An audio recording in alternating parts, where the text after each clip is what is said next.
الحمد لله الملك الوهاب الرحمن الرحيم التواب لا نظير له ولا مثيل له ولا مثال له ولا جواب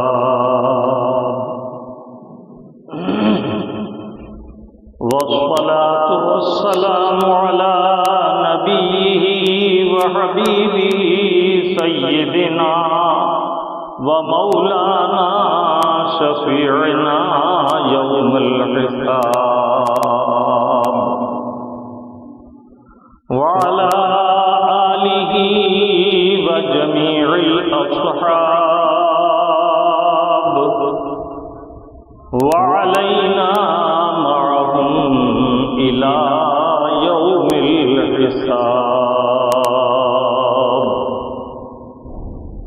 أما بعد فأعوذ بالله من الشيطان الرجيم بسم الله الرحمن الرحيم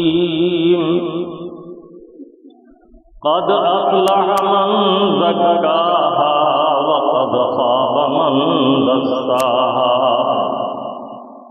صدق الله المولانا العظيم وصدق رسوله النبي الأمين الكريم ونحن على ذلك ما قال من الشاهدين والشاكرين والحمد لله رب العالمين.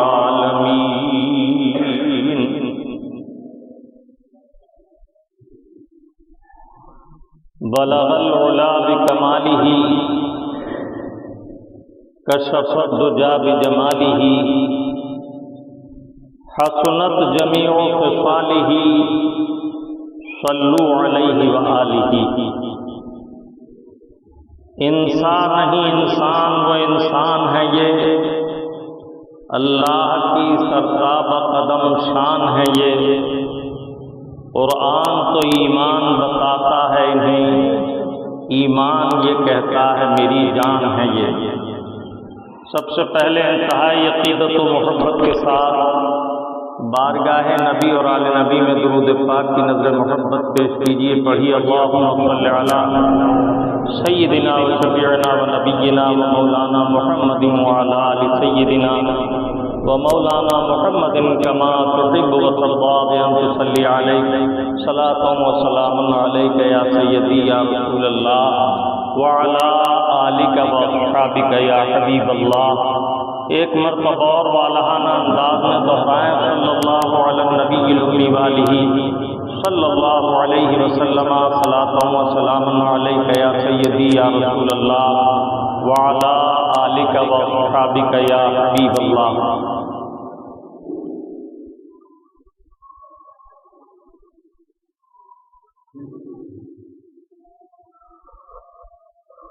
خطبہ مسنونہ کے بعد جس آیت بینہ کی تلاوت کا شرف حاصل کیا، کچھ دیر اس آیت پاک سے اکتساب فیض کریں گے. اللہ رب العزت مجھے اور آپ کو حق کہنے، حق سننے، حق پر استقامت کے ساتھ عمل کی توفیق عطا فرمائے. آپ کا پیارا رب عز و جل اس آیت طیبہ میں ارشاد فرما رہا ہے قد افلح من زکاہا وقد خاب من دساہا. تحقیق یقیناً مراد کو پہنچا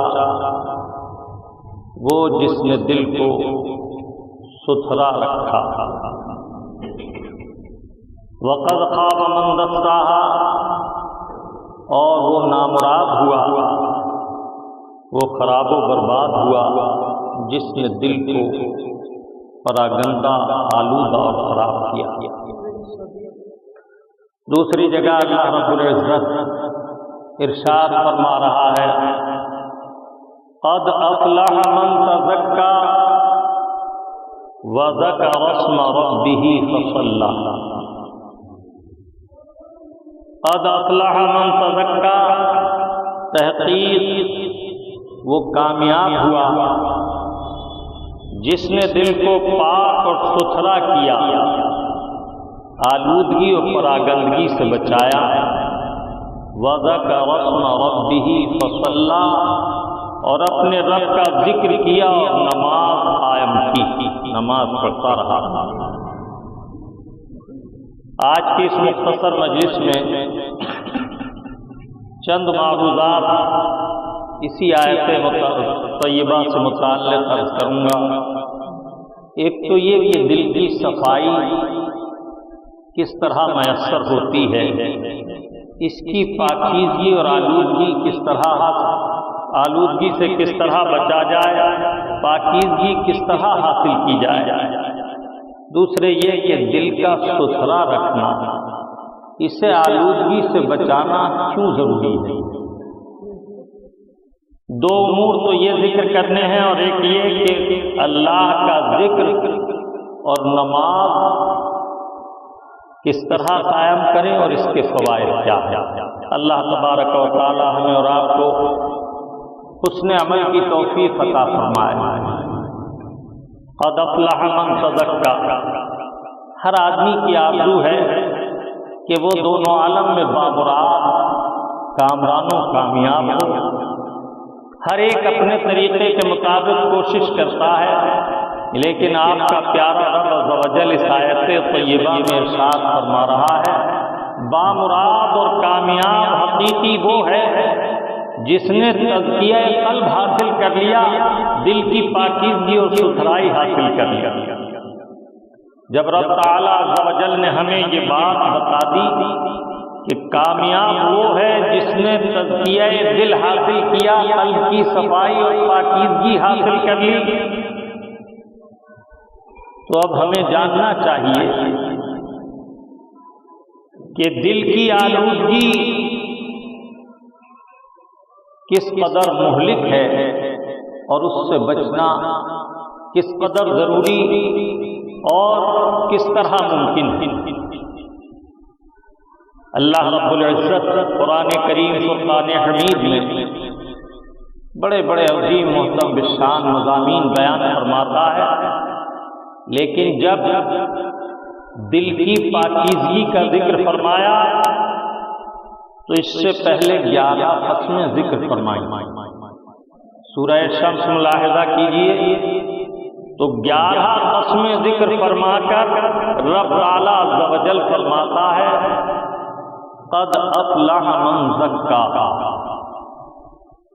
اس سے پہلے ارشاد فرمایا ونفس وما سواہا، ہم نے دل کو سیدھا ستھرا یعنی پاکیزہ، صاف و شفاف اور بہت عمدہ بنایا، فالہمہا فجورہا وتقواہا، اور اس میں یہ فرق اور معرفت و پہچان رکھ دی کہ گناہ کیا ہے، نیکی کیا ہے، تقوی و پارسائی کیا ہے، آلودگی و قباحت اور برائی کیا ہے۔ پھر ارشاد فرمایا قد افلح من زکاہا، تحقیق وہ مراد کو پہنچا، وہ کامیاب ہوا جس نے اسے ستھرا رکھا۔ دوسری جگہ ارشاد ہوا قد افلح من تزکا، قد افلح من تزکا، یقیناً وہ مراد کو پہنچا، وہی کامیاب ہوا جس نے دل کو ستھرا رکھا۔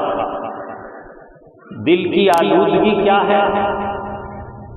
اس کی بیماریاں بہت زیادہ، اور اس کی پاکی کے حصول کا طریقہ کیا ہے؟ دل کی بیماریوں میں سب سے مہلک ترین بیماری، سب سے خطرناک مرض وہ نہیں جسے عام لوگوں نے سمجھ رکھا ہے کہ اٹیک آ گیا، دل کا دورہ ہو گیا، موت واقع ہو گئی۔ یہ دل کا دورہ ہونا اس زندگی سے، اس دنیا کی الجھنوں سے نجات کا باعث بھی ہوتا ہے۔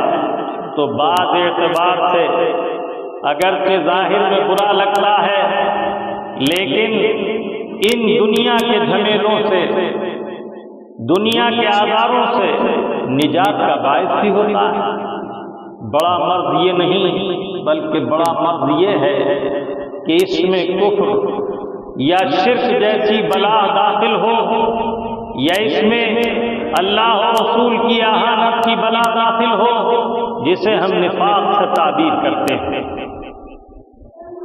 اور آلودگی سے بچاؤ کا طریقہ یہ ہے کہ جس کسی کے دل میں کفر و نفاق بھر کر جائے تو وہ اللہ کی بارگاہ میں سچی توبہ لائے، اور سچی توبہ کے ساتھ توبہ کرنے کے بعد کلمہ طیبہ لا الہ الا اللہ محمد رسول اللہ صلی اللہ تعالی علیہ وسلم پڑھے۔ دل کی اس بیماری کفر و نفاق سے بچنے کے لیے کلمہ طیبہ کے ذریعے جب ایمان دل میں گھر کرتا ہے تو اللہ تعالیٰ عز و جل اپنے فضل سے اسے اس مرض سے پاک کر دیتا ہے۔ اس معنی کر کفر کی بیماری اور شرک کی بیماری سے مسلمان کا قلب پاک اور صاف ہوتا ہے کلمہ طیبہ پر دل کی تصدیق کے ساتھ زبان سے اقرار کر لینے سے۔ تو گویا یہ پاکی تو ہر مسلمان کو کلمہ طیبہ کی تصدیق اور اقرار کے صدقے میں حاصل ہوتی ہے۔ اللہ تعالیٰ کے حبیب صلی اللہ تعالیٰ علیہ وسلم نے ارشاد فرمایا، کفر اور کفر سے پہلے کے تمام گناہ ایمان کی برکت سے معاف ہو جاتے ہیں۔ اللہ کے حبیب صلی اللہ تعالیٰ علیہ وسلم نے ارشاد فرمایا، قولوا لا الہ الا اللہ محمد رسول اللہ اسلم فتسلم۔ اے لوگوں کلمہ طیبہ پڑھ لو، لا الہ الا اللہ محمد رسول اللہ، اسلام میں آ جاؤ اور سلامتی اور امان میں آ جاؤ۔ سبحان اللہ و بحمدہ سبحان اللہ العظیم۔ دوسری بلائیں اور بھی بہت ہیں، حقد ہے، حسد ہے، ریا ہے، کینہ ہے، بغض ہے۔ یہ تمام بیماریاں آدمی کو برباد کرنے والی اور اس کی آخرت کو خراب کرنے والی ہیں۔ ان سے بچنے کے لیے کیا ہو؟ ان سے بچنے کا طریقہ یہ ہے کہ اللہ کے ذکر کی کثرت کرو۔ اللہ کا ذکر دلوں کے غین کو زنگ کو چھڑاتا ہے۔ اللہ کے حبیب صلی اللہ تعالی علیہ وسلم کا ارشاد ہے، قال رسول اللہ صلی اللہ تعالی علیہ وسلم لکل شیء ثقالۃ وثقالۃ القلب ذکر اللہ۔ ہر چیز کو سیطل کرنے، جلا دینے، چمکانے کا ایک طریقہ ہے، اور دل کو سیطل کرنے اور چمکانے کا طریقہ یہ ہے کہ اللہ کے ذکر کی کثرت کرو۔ ایک اور حدیث طیبہ میں میرے آقا صلی اللہ تعالی علیہ وسلم نے ارشاد فرمایا کہ دل پر جب زنگ آتا ہے تو بندہ مومن کا دل غفلت کا شکار ہوتا ہے، اور اللہ رب العزت ارشاد فرماتا ہے، وَلَا تَكُونُوا مِنَ الْغَافِلِينَ، غافلوں میں سے مت ہو، اس لیے کہ زندہ دل ہی زندہ رہتے ہیں، مردہ دل زندہ نہیں ہوتے۔ زندگی زندہ دلی کا نام ہے، زندگی زندہ دلی کا نام ہے۔ مردہ دل کیا خاک جیا کرتے ہیں، مردہ دلی زندگی کا باعث نہیں۔ تو دلوں کو زندہ رکھنے کے لیے اللہ کے ذکر کی کثرت کا اللہ کے حبیب صلی اللہ تعالی علیہ وسلم نے ذکر فرمایا، اور حدیث طیبہ میں ارشاد فرمایا، دو چیزیں ہیں جو تمہارے دلوں کو جلا بخشتی اور دلوں کو زندہ رکھنے والی ہیں، اور وہ دو چیزیں کیا ہیں؟ ایک تو ذکر اللہ، اللہ کا ذکر جو ابھی آپ نے حدیث طیبہ میں سنا۔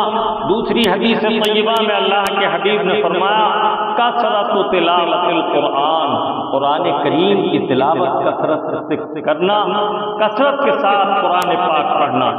آج کا دور تو ایسا عجیب دور ہے کہ اگر کسی جگہ 100 نوجوان جمع ہوں اور ان سے معلوم کرو تو بی ایڈ کیے ہوئے تو بہت نکل آئیں گے، لیکن اگر کہو قرآن پاک پڑھا ہے تو جواب ہوگا نہیں۔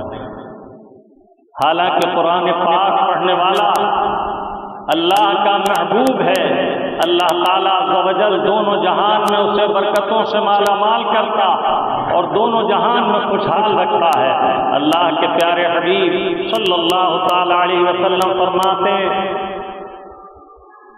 جس دل میں قرآن کریم کا کوئی حصہ نہیں، کوئی صورت نہیں، وہ دل ویران ہے، وہ دل برباد ہے، اور وہی دل آباد ہے جس دل میں اللہ کے کلام کا کوئی حصہ محفوظ ہے۔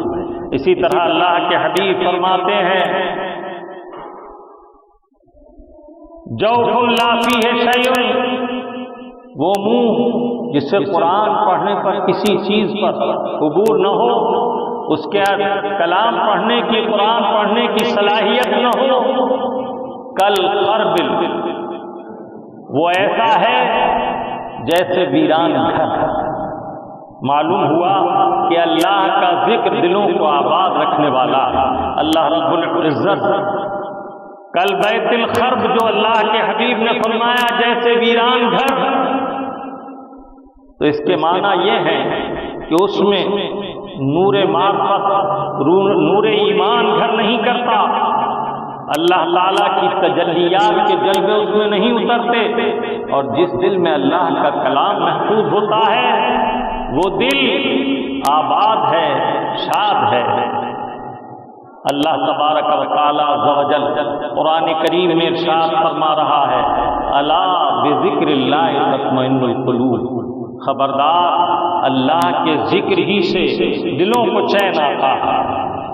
اللہ کا ذکر کرنے والا دل غافل نہیں ہوتا، اور غافل دل زندہ نہیں ہوتا۔ قرآن کریم میں اللہ رب العزت ارشاد فرما رہا ہے بل احیاء ولکن لا تشعرون، بلکہ وہ زندہ ہیں، تمہیں ان کی حیات کا شعور نہیں۔ مومن مسلمان ایمان کی دولت لازوال کے بعد اگر قتل کر دیا جائے، شہید ہو جائے، یا اللہ کا بندہ صالح انتقال کر جائے، تو اللہ کے نزدیک اور اہل اللہ کے نزدیک اور فی الحقیقت وہ اپنی قبور میں زندہ ہے۔ کیوں؟ اس لیے کہ اس کا دل زندہ ہے، اس کا دل آباد ہے، اس کا دل ذکر اللہ سے روشن ہے۔ تو اللہ رب العزت نے فرمایا بل احیاء ولکن لا تشعرون، اور کافر جس کے دل میں کفر کی وجہ سے تاریکی چھا گئی، اللہ تعالیٰ عز و جل فرماتا ہے انک لا تسمع الموتى، اے محبوب پاک آپ ان مردہ کافروں کو اللہ کا کلام سنا نہیں سکتے۔ ظاہر ظہور چلتے پھرتے زندہ ہیں، لیکن دل کفر کی وجہ سے مردہ ہے۔ تو اللہ تعالیٰ عز و جل فرماتا ہے انک لا تسمع الموتى، اے حبیب پاک یہ چلتے پھرتے لاشیں ہیں، انہیں مردہ کفار کو آپ اللہ کا کلام نہیں سنا سکتے۔ معلوم یہ ہوا زندگی ایمان کے ساتھ ہے، اور اگر دل کفر کی دلدل میں پھنس گیا، نفاق کی دلدل میں پھنس گیا، تو یہ مردہ دل ظاہری زندگی کے باوجود بھی زندہ نہیں، بلکہ یہ چلتے پھرتے لاشیں ہیں۔ درود پاک سنائیں صلی اللہ علی النبی الامی والہ صلی اللہ علیہ وسلم، صلاۃ و سلام علیک یا سیدی یا رسول اللہ وعلی آلک و اصحابک یا حبیب اللہ۔ اللہ کے پیارے حبیب صلی اللہ تعالی علیہ وسلم اور صحابہ اکرام رضوان اللہ تعالی علیہم اجمعین جن کی حیات طیبہ اللہ اور اللہ کے محبوب کی رضا کے مطابق ہے، تو ان کی شان قرآن کریم نے اور احادیث طیبات نے جگہ جگہ اس طرح بیان فرمائی کہ وہ اپنی قبور میں زندہ ہیں، اور اللہ تعالیٰ عز و جل انہیں رزق عطا فرماتا ہے۔ قد افلح من زکاہا، تحقیق وہ کامیاب ہوا جس نے دل کو ستھرا کیا۔ حدیث طیبہ میں ہے کہ دل کی ستھرائی اور پاکیزگی کا خیال یوں رکھو کہ کوئی گناہ تم سے صادر نہ ہو، ہمہ وقت اپنے مولا کی طرف متوجہ رہو، اور یہ خیال کرتے رہو کہ یہ کام شریعت طاہرہ میں اللہ اور اللہ کے رسول کے حکم کے مطابق ہے یا مخالف ہے؟ جب تم مطابقت مصطفیٰ کے مطابق زندگی گزارو گے، اطاعت مصطفیٰ کے مطابق زندگی گزارو گے، تمہارا دل روز بروز روشن ہوتا چلا جائے گا، یہاں تک کہ اللہ تعالیٰ عز و جل تمہارے قلوب کی صفائی کی وجہ سے ملائکہ کو بھیجے گا، تتنزل علیہم الملائکہ، ملائکہ نازل ہوں گے اور کہیں گے لا تحزن، خوف مت کرو، خوف زدہ مت ہو، تمہارا رب تم پر انعام فرمانے والا ہے۔ اور ارشاد فرمایا وابشروا بالجنۃ التي كنتم توعدون، اور وہ فرشتے تمہیں اس جنت کی بشارت دیں گے جس کا تم سے اللہ رب العزت نے ایمان کے ساتھ وعدہ فرمایا۔ جب کوئی گناہ ہوتا ہے تو دل پر ایک سیاہ داغ لگ جاتا ہے، جب بندہ توبہ کرتا ہے تو وہ داغ دور ہو جاتا ہے۔ اللہ رب العزت ارشاد فرماتا ہے انی لغفار لمن تاب وآمن وعمل صالحا ثم اهتدى، بے شک میں بخشنے والا مہربان ہوں ہر اس شخص کو جو توبہ کرے اور ایمان لائے اور اس کے بعد عمل صالح کرے، ثم اهتدى، اس کے بعد راہ ہدایت پر صراط مستقیم پر قائم رہے۔ قرآن کریم کا مطالعہ کرنے سے معلوم ہوتا ہے آج کا دور بے پناہ دشواریوں کا دور ہے۔ صحابہ اکرام رضوان اللہ تعالی علیہم اجمعین کے زمانے میں دو طرح کے لوگ تھے، ایک وہ جو اللہ کے محبوب کے چشم و ابرو پر مرنے اور مٹنے کے لیے تیار رہا کرتے تھے، اور ایک وہ جو بظاہر حضور کی مجلس میں آتے، سرکار کے ارشادات کو سنتے اور جب جاتے تو مضحکہ کرتے، ٹھٹا کرتے۔ جب حضور کی بارگاہ میں ہوتے تو کہتے قالوا آمنا، ہم ایمان والے ہیں، ہم ایمان لائے۔ وَإِذَا خَلَوْا إِلَىٰ شَيَاطِينِهِمْ، اور جب وہ اپنے شیاطین کی طرف لوٹتے قالوا إِنَّمَا نَحْنُ مُسْتَهْزِئُونَ، تو کہتے ہم تو یوں ہی ٹھٹا اور مذاق کرنے کے لیے ان کے پاس گئے تھے۔ جب ان سے کہا جاتا آمنوا كما آمن الناس، ایمان لاؤ جیسے تمام صحابہ اکرام ایمان لائے، تو یہ کیا کہتے ہیں آمنا باللہ وبالیوم الآخر، ہم تو ایمان لائے اللہ پر اور قیامت پر، ہم تو ایمان والے ہیں۔ لیکن اللہ رب العالمین ان کے بارے میں کیا فرماتا وما ہم بمؤمنین، یہ ایمان والے نہیں۔ آج کا دور بھی ایسا ہی دور ہے، کچھ لوگ وہ ہیں کہ جو بظاہر ایمان والے کہلاتے ہیں، قرآن کریم کا نظریہ دیکھتے آمنوا کما آمن الناس، ایمان لاؤ اس طرح جیسے صحابہ اکرام ایمان لائے۔ سبحان اللہ، صحابہ اکرام معیار ایمان ہیں، اسی لیے میرے آقا صلی اللہ تعالی علیہ وسلم نے ارشاد فرمایا اصحابی کالنجوم فبأیہم اقتدیتم اہتدیتم، میرے صحابہ نجوم ہدایت ہیں، ان میں سے جس کی اتباع اور اقتداء کرتے رہو گے ہدایت پر رہو گے۔ تو اللہ کے حبیب صلی اللہ تعالی علیہ وسلم کی بارگاہ میں رہنے والا وہ گروہ جو حضور کے پیچھے نماز بھی پڑھتا تھا اور زبان سے یہ بھی کہتا تھا آمنا باللہ وبالیوم الآخر، لیکن رب تعالیٰ نے اس کے باوجود فرمایا وما ہم بمؤمنین، یہ کون لوگ تھے؟ یہ وہی لوگ تھے جو بارگاہ مصطفیٰ میں حاضر تو ہو جاتے تھے لیکن دل میں سرکار کی عظمت ان کے نہیں تھی، یہ سرکار کے کلام کا مذاق اڑاتے اور جب اپنے شیاطین کی طرف پلٹتے تو اس طرح کی باتیں کرتے یزعمون محمدا صلی اللہ علیہ وسلم، حضور یہ گمان کرتے ہیں کہ حضور سب کا حال جانتے ہیں، انہ یعلم علم الغیب، یہ کہ وہ علم غیب جانتے ہیں اور پہچانتے ہیں، ونحن معہم ولم یعرفنا، ہم تو ان کے درمیان ہوتے ہیں، ہمیں وہ پہچانتے ہی نہیں، معاذ اللہ ثم معاذ اللہ۔ ڈھیل دی گئی تھی تو وہ یہ سمجھتے تھے کہ ہمیں اللہ کے حبیب پہچانتے نہیں۔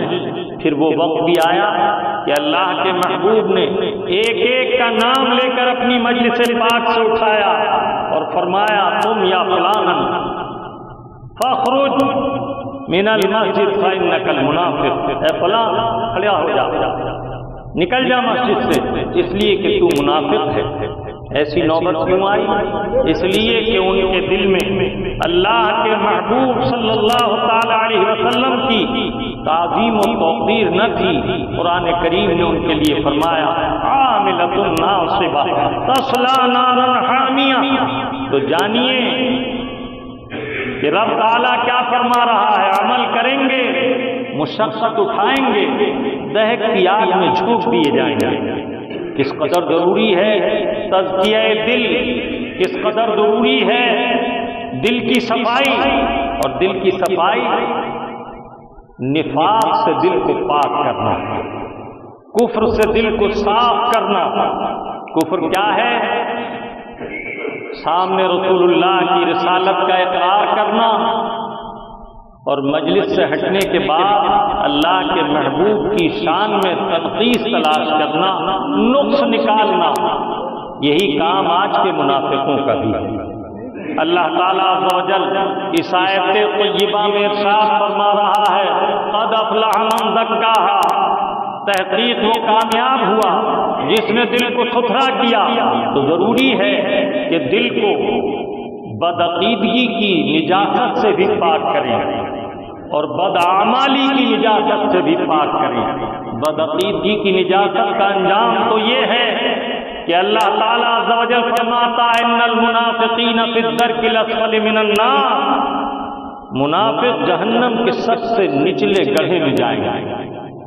ایمان لانے کے معنی کیا ہے؟ آمنو کما آمن الناس، اللہ فرماتا ہے ایسے ایمان لاؤ جیسے رسول اللہ کے صحابہ ایمان لائے۔ پیارے آقا صلی اللہ تعالی علیہ وسلم نے معراج کا ذکر کیا۔ ایک منافق نے حضرت ابوبکر صدیق رضی اللہ تعالیٰ عنہ سے کہا کہ سنا ہے آپ کے صاحب نے کیا دعویٰ کیا ہے؟ وہ آج رات کے مختصر سے حصے میں زمین و آسمان کی سیر کا دعویٰ کر رہے ہیں، مکان و لامکان تک جانے کا دعویٰ کر رہے ہیں، عرش الہی کی رفعتوں پر جانے کا دعویٰ کر رہے ہیں۔ جانتے ہو حضرت ابوبکر صدیق رضی اللہ تعالیٰ نے کیا فرمایا؟ فرمایا کیا واقعی رسول اللہ صلی اللہ تعالیٰ علیہ وسلم نے ایسا فرمایا ہے؟ اس نے کہا ہاں ایسا ہی فرمایا۔ فرمایا اگر سرکار نے ایسا فرمایا ہے تو حق ہے، سچ ہے۔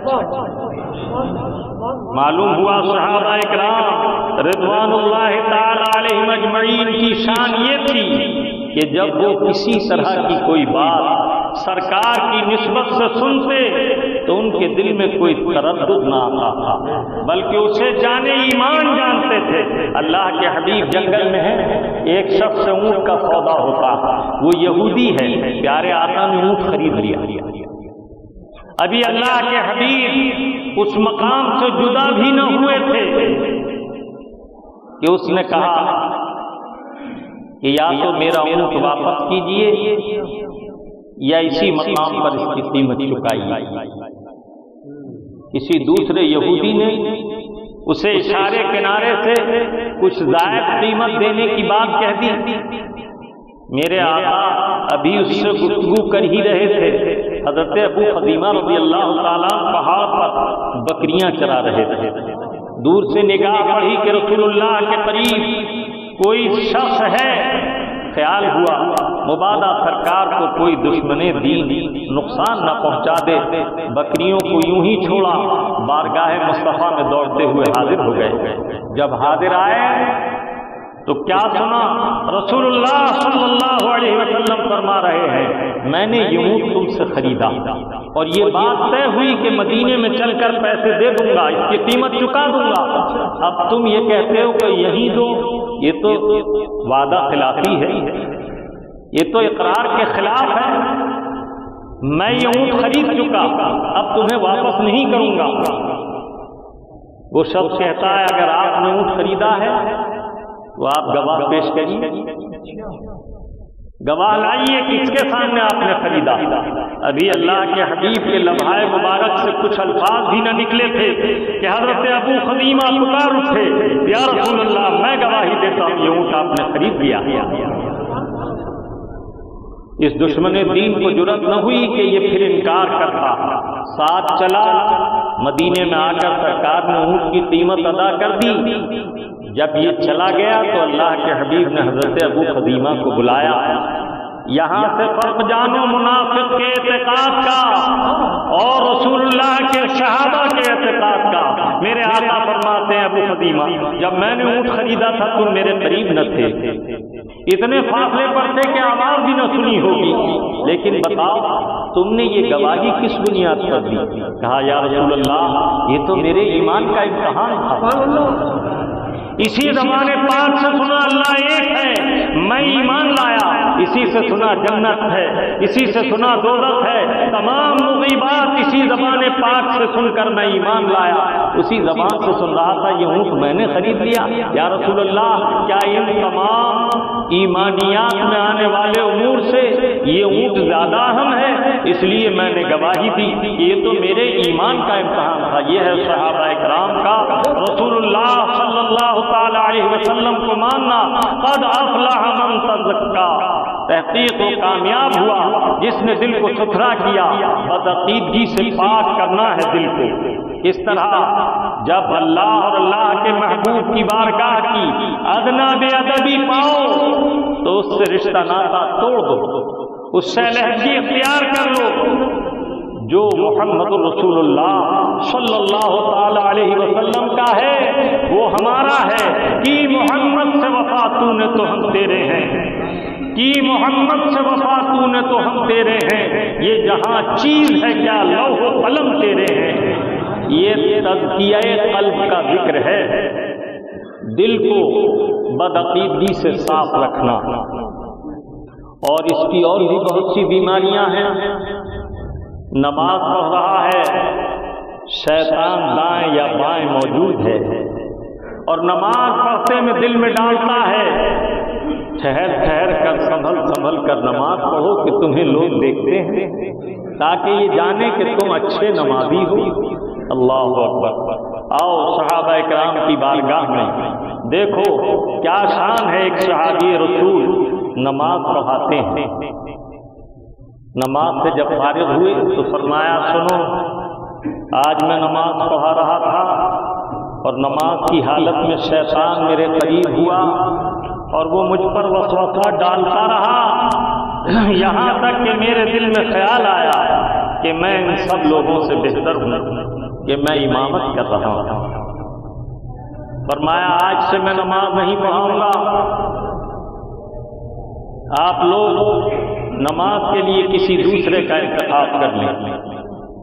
یہ شان ہے صحابہ کرام رضوان اللہ تعالی علیہم اجمعین کی۔ شیطان وسوسہ کسے نہیں ڈالتا، لیکن انہوں نے اس بات کو اس قدر معیوب اور ناپسندیدہ سمجھا کہ نماز کے امامت جیسے محترم بالشان عہدے کو اس وجہ سے ترک فرمایا کہ شاید اسی وجہ سے شیطان مجھ میں سب سے اچھا ہونے کا وسوسہ ڈال رہا ہے، تو میں اس منصب سے دور ہو جاؤں تاکہ شیطان کے وسوسے کی جڑ ہی کٹ جائے۔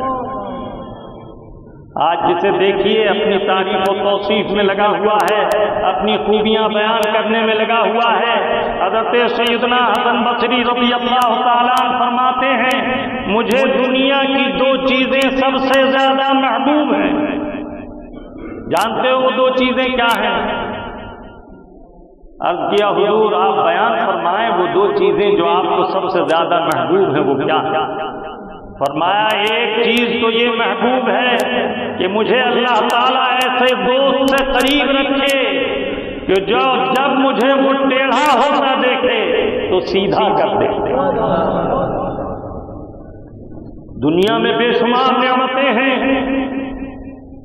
کائنات کے بنانے والے رب نے فرمایا وَإِن تَعُدُّوا نِعْمَتَ اللَّهِ لَا تُحْصُوهَا، اگر تم ہماری دنیاوی نعمتیں شمار کرنے لگو تو تم اس کی گنتی نہیں کر سکتے۔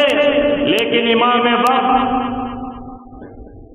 امت کا بطل عظیم، صحابہ کرام سے قرآن و حدیث سیکھنے والا حضرت سیدنا حسن بصری جیسا جلیل القدر تابعی کیا فرماتے ہیں؟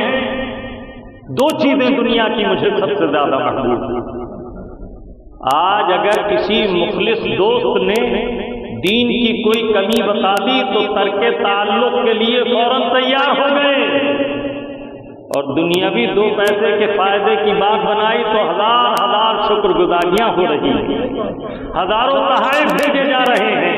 حضرت سیدنا حسن بصری فرماتے ہیں تو وہ دوست دنیا سے مجھے سب سے زیادہ محبوب ہے کہ جب میں ٹیڑھا ہونے لگوں، دین میں خطا کرنے لگوں تو میرا دوست وہ مجھے سیدھا کر دے، میرا ہاتھ پکڑ کر روک لے۔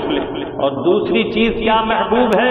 فرماتے ہیں تنہائی میں پوشیدگی کے ساتھ اپنے رب کی بارگاہ میں سجدہ کر سبحان اللہ و بحمدہ سبحان اللہ العظیم۔ اللہ کے حبیب صلی اللہ تعالی علیہ وسلم نے ارشاد فرمایا کہ اللہ تعالیٰ کے سب سے زیادہ قریب بندہ اس وقت ہوتا ہے جس وقت وہ سجدے میں پیشانی رکھے ہوتا ہے۔ اللہ تعالیٰ عز و جل نے فرمایا قد افلح من زکاہا، تھوڑا سا یہ دل کے تزکیے کا ذکر کیا، آگے ارشاد فرمایا وَذَكَرَ اسْمَ رَبِّهِ فَصَلَّى، اور کامیاب ہوا وہ جس نے اپنے رب کا ذکر کیا اور نماز کو قائم کیا۔ تو اب دیکھا آپ نے کہ اللہ کے حبیب صلی اللہ تعالی علیہ وسلم فرماتے ہیں کہ رب تعالی سے سب سے تقرب کا خاص وقت وہ ہوتا ہے بندے کا جب بندہ سجدے میں پیشانی رکھتا ہے۔ حضرت علی ابن عبداللہ ابن عباس رضی اللہ تعالی عنہما، میرے آقا کے چچا حضرت عباس رضی اللہ تعالیٰ عنہ کے بیٹے حضرت عبداللہ اور ان کے بیٹے حضرت علی، دیکھو حضرت علی رضی اللہ تعالیٰ عنہ جلیل القدر عالم التابعی ہیں، یہ روزانہ نماز سے علاوہ 1000 مرتبہ سجدہ کیا کرتے ہیں۔ کثرت سجدہ کی وجہ سے ان کو لوگ سجاد کہا کرتے تھے، بہت زیادہ سجدہ کرنے والا۔ لیکن اللہ تعالیٰ عز و جل نے کیا تقرب خاص عطا کیا تھا جس کے لیے دست دعا اٹھا دیتے، مولا تعالیٰ اس کا بیڑا پار لگا دیتا۔ لوگ دعا کے لیے درخواست لایا کرتے اور اپنے مصائب میں ان کی خدمت میں آ کر دعائیں کرایا کرتے۔ آپ کا پیارا رب عز و جل قرآن کریم میں ارشاد فرما رہا ہے، پوری نماز کا میں ذکر نہیں کر رہا، صرف نماز کے ایک رکن سجدے کا ذکر کر رہا ہوں۔ آپ کا رب عز و جل ارشاد فرماتا واسجد واقترب، سجدہ کرو اور اپنے رب کا قرب حاصل کرو۔ یہاں یہ بات عرض کر دوں کہ یہ آیت سجدہ ہے، جب یہ کلمات طیبات سنو واسجد واقترب تو ایک مجلس میں جتنی بار بھی سنو گے ایک سجدہ واجب ہوگا۔ تو آج سب لوگ یہ کلمات طیبات مجھ سے سن لیے ہیں تو نماز جمعہ کے بعد ایک سجدہ کر لینا۔ یہ سجدہ تلاوت 14 سجدے ہیں قرآن میں، اور یہ ہر ایک 14 سجدے جو قرآن میں وارد ہوئے ہیں سجدہ واجب ہے۔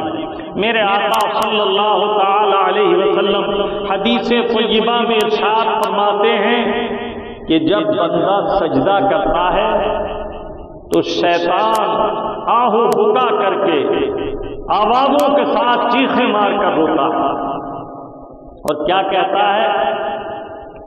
افسوس میں ہلاک ہو گیا، مجھے سجدے کا حکم دیا اور میں نے اللہ کے حکم کی نافرمانی کی، اور اس بندے کو اللہ نے سجدے کا حکم دیا اور یہ سجدہ ریز ہو کر اپنے معبود کی بارگاہ میں سجدہ کر کے اس کا قرب حاصل کر رہا. سبحان اللہ و بحمدہ سبحان اللہ العظیم. اللہ کے محبوب صلی اللہ تعالی علیہ وسلم نے نماز کی تاکید فرماتے ہوئے ارشاد فرمایا الصلاۃ عماد الدین. کامیاب وہ ہوا جس نے نماز قائم کی.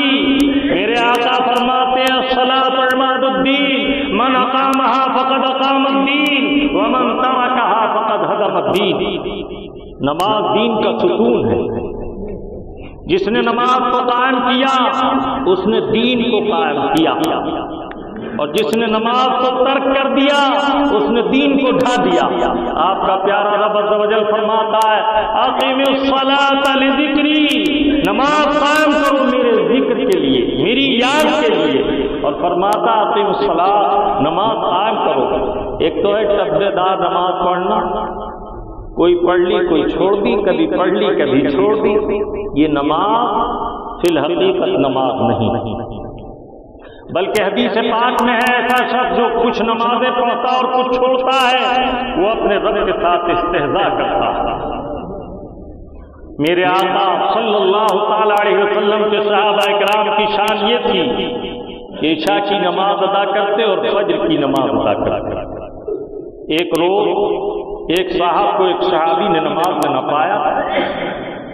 ان کے گھر جا کر آواز دی. معلوم ہوا رات بھر عبادت میں رہے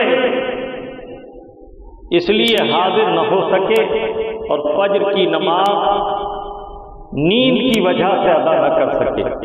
ان صحابی نے کیا فرمایا, یہ ان کے حق میں بہتر تھا کہ یہ عشاء کی نماز پڑھ کے اول رات سو جاتے اور فجر کی نماز ادا کر لیتے. میں نے رسول اللہ صلی اللہ تعالی علیہ وسلم کو فرماتے سنا جس نے عشاء کی نماز ادا کی اور پھر فجر کی نماز ادا کر لی وہ گویا پوری رات عبادت میں منہمک رہا. اللہ رب العزت فرماتا ہے ان الصلاۃ تنہی عن الفحشاء والمنکر. بے شک نماز برائیوں سے اور منکرات سے فواحش سے روکتی ہے. ایک اکثر سوال ہوتا ہے مولانا نماز پڑھتے ہیں لیکن یہ بری عادت نہیں جاتی. اس کا جواب یہ ہے کہ نماز پڑھو جیسا نماز پڑھنے کا حق ہے. میرے آقا صلی اللہ تعالی علیہ وسلم نے ارشاد فرمایا من صلی رکعتین ولم یحدث فیہ نفسہ من الدنیا غفر لہ ما تقدم من ذنبہ. میرے آقا فرماتے ہیں جس شخص نے 2 رکعتیں اس طرح پڑھی کہ اس نے کوئی کلام اپنے نفس سے نہیں کیا دنیا کے بارے میں. اب تو ادھر نماز کی نیت کی ادھر خیالات منتشر ہونے لگے.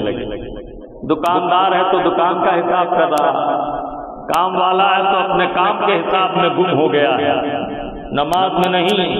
قرآن کریم میں اللہ تعالیٰ عز و جل نے ارشاد فرمایا وَلَا تَقْرَبُوا الصَّلَاةَ وَأَنْتُمْ سُكَارَىٰ. نماز کے قریب نہ جاؤ جب تم نشے میں ہو. ایک معنی تو اس کے یہ ہے کہ جب تم نشے کی حالت میں ہو اس وقت نشہ حرام نہ تھا جب یہ آیت نازل ہوئی, تو اب تو نشہ حرام ہے تو دوہری تاکید ہو گئی کہ حرام سے بچنا نماز کے لیے ضروری. لیکن اس آیت کی تفسیر میں ایک تفسیر یہ بیان ہوئی کہ دنیا میں اس درجہ گم ہو گیا کہ اس کے خیالات و افکار پر دنیا غالب ہے, ہر وقت دنیا میں گم رہتا ہے, یہاں تک کہ دنیا کے مال و دولت اور دنیا کے اشغال کا اس درجہ نشہ ہے کہ وہ نماز میں ہو کر بھی نماز میں نہیں رہتا. تو ایسی نماز پڑھنا بے معنی ہے. اللہ کے حبیب فرماتے ہیں من صلی رکعتین ولم یحدث فیہ بشیء من الدنیا. 2 رکعت نماز اس نے اس طرح پڑھی کہ دنیا کے کسی معاملے کی طرف اس کی فکر نہ گئی, کوئی بات نہ سوچی. غفر لہ ما تقدم من ذنبہ. تو اللہ تعالیٰ عز و جل دنیا میں جس قدر گناہ اس سے پہلے اس نے کیے تھے اور وہ صغائر تھے بنا توبہ کے معاف کر دے گا، اور اگر کبائر تھے تو توبہ سے معاف فرمائے گا۔ اللہ تبارک و تعالیٰ عز و جل ہمیں اور آپ کو اخلاص کی، خشوع و خضوع کی توفیق عطا فرمائے۔ ایک حدیث طیبہ میں میرے آقا فرماتے ہیں، قال رسول اللہ صلی اللہ تعالی علیہ وسلم لا ينظر اللہ الى صلاة لا يحذر الرجل فيها قلبه مع بدنه۔ اللہ تعالیٰ کسی مسلمان کی ایسی نماز کی طرف نظر نہیں فرماتا کہ جس نماز میں اس کا بدن تو حاضر ہوتا ہے لیکن دل و دماغ حاضر نہیں ہوتا۔ یہ میرے جو دوست بار بار مجھ پر فون کر کے یہ بات کہتے ہیں کہ حضرت نماز سے برائی چھوٹ جاتی ہے، نماز سے رزق میں وسعت ہوتی ہے، یہ حدیثوں میں سنایا جاتا ہے، لیکن ہمارے رزق میں کوئی برکت نہیں، ہمیں کچھ حاصل نہیں ہو رہا، پریشان حال ہے، اور نہ ہماری برائیاں چھوٹتی ہیں، اس کی کیا وجہ ہے؟ تو آج کی تقریر کا یہ حصہ خاص طور سے میرے وہ احباب سنیں جو یہ سمجھتے ہیں کہ نماز سے برائی دور کیوں نہیں ہوتی۔ ہم اپنی نمازوں کو درست کر لیں، ہماری نماز ہمیں درست کر دے گی۔ اللہ کے حبیب صلی اللہ تعالی علیہ وسلم نے ارشاد فرمایا، اس نظر اللہ تعالیٰ اس نماز کی طرف نظر نہیں فرماتا جس نماز کے نمازی کا بدن تو نماز میں ہوتا ہے لیکن قلب نماز میں حاضر نہیں ہوتا۔ معلوم ہوا وہ نماز پڑھو جس نماز میں خشوع و خضوع ہو۔ اللہ کے حبیب صلی اللہ تعالی علیہ وسلم نے ارشاد فرمایا، یا ابا ہریرہ مر لأہلک الصلاۃ، اے ابو ہریرہ اپنے اہل و عیال کو نماز کی تاکید کرو۔ ان اللہ تعالی یرزق من حیث لا تحتسب، اللہ تعالیٰ تمہیں ایسے رزق عطا کرے گا کہ تم اس کا حساب نہیں لگا سکتے۔ لیکن یہ نماز سے رزق کب حاصل ہوگا؟ جب نماز جیسی ہو۔ اللہ رب العزت کا ارشاد ہے، قد افلح من زکاہا، تحقیق وہ کامیاب ہوا جس نے دل کو ستھرا کیا۔ اور اللہ تعالیٰ فرماتا ہے، قد افلح من تزکا، تحقیق وہ کامیاب ہوا جس نے دل کو پاکیزہ اور ستھرا کیا۔ وذکر اسم ربہ فصلی، اور اپنے رب کا ذکر کیا۔ اللہ کے حبیب فرماتے ہیں وہ زبان مبارک ہے جو اللہ کے ذکر سے تر ہے۔ کیا اللہ کا ذکر اتنا آسان ذکر بھی کرنا ایک عام مسلمان سے ممکن نہیں کہ وہ سبحان اللہ کا ذکر کرے اور اپنے نیکیوں کے پلے جس سے ترازو سے اعمال تولے جائیں گے، ایک مرتبہ سبحان اللہ کہنے سے آدھا پلہ بھر دیا جاتا ہے۔ اب جب بار بار کہے گا تو کتنی نیکیاں ہوں گی۔ الحمدللہ والتحمید یملأ بالصلاۃ، میرے آقا فرماتے الحمدللہ کہنے سے نیکیوں کا پورا پلہ نیکیوں سے بھر جاتا ہے۔ میزان عمل جس ترازو میں اعمال تولے جائیں گے اس ترازو کے پلے کا ذکر ہے جس کی وسعت کا حال یہ ہے کہ زمین و آسمان اس میں سما جائے۔